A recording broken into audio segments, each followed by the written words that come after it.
Okay. Welcome back to the Mobility Project. We had to wait and postpone the filming of today's WOD because it was so sunny, and we're just tired of the cold. And I know that you guys are out there dealing with the sun all the time. You're just gonna have to put up with it today because it's, I don't know, 70 degrees. 72. 72. I don't want to say anything, but here it is. It's January. It's 72 degrees. It's a good day to unglue. So we're gonna carry on the thing we did yesterday about some general lower extremity tissue ungluing.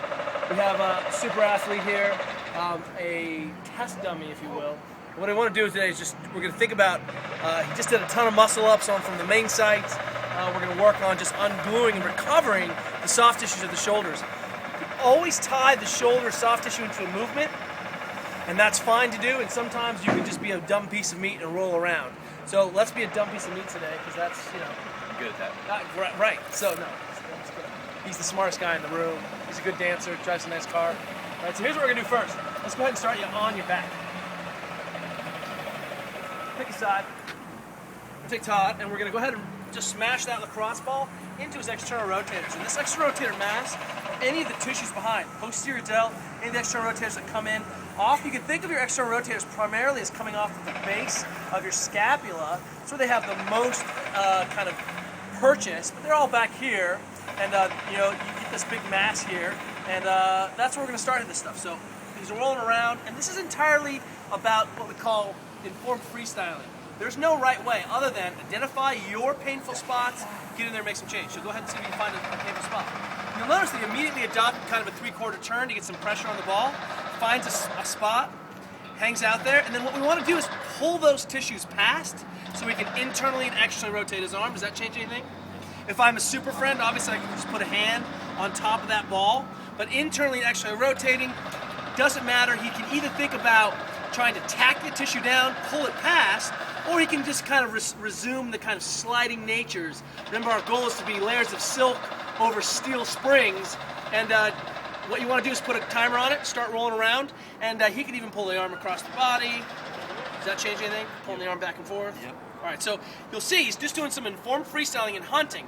Now maybe he's more on kind of the infraspinatus and some of the other larger masses of tissue down here, and he's just rolling around, kind of posterior shoulder, catch the delt. All right, so now since he's got his arm up, let's go ahead and see if we can't get into serratus. Now this muscle group here basically attaches on the ribs. It makes that serrated look here when you're all jacked and ripped, right? And then it actually works as a force couple with the trap in the back to pull the scapula forward. So let's go ahead and get in there and roll around the side there, see if you find anything in there. The lacrosse ball is a bad fit in there because it's tiny, tender bits.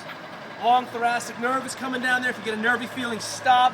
But just hang out in there, working on that position. You can bring the arm even across a little bit, Todd. Does that change that? Whoa, nasty. So we're just going to focus underneath the arm, and then we're going to go ahead and spin that and maybe try to catch some of the deep rotator cuff as the subscapularis, and then also as the lat attaches in there. So rolling around, and to see if you can put that and park that into your armpit here.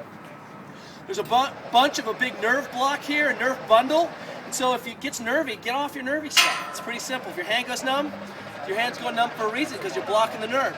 Don't ever pass out drunk on your lacrosse ball. This is a bad idea, right? Absolutely. Absolutely. Lacrosse balling drunk, well, that's up to you. Don't pass out on your lacrosse ball. So now we're just working on some of that stuff, and then we're going to finally turn him around, and we're going to get right on that pec. Goes in there. And I find that if he adopts this position, he can get in there, but I think it's best for some of the pec minor stuff.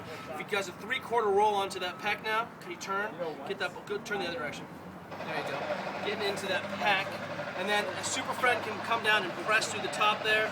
But this internal rotation often gets limited by some of these tissues in the front here, and just getting that unglued can make a difference. So, goal today, 5 minutes aside, go find your tender bits. If that's the high tricep, it's okay to talk about musculature. If you're thinking what you're going on, hit this stuff, get yourself unglued, and don't vomit on the kids' playmats, okay?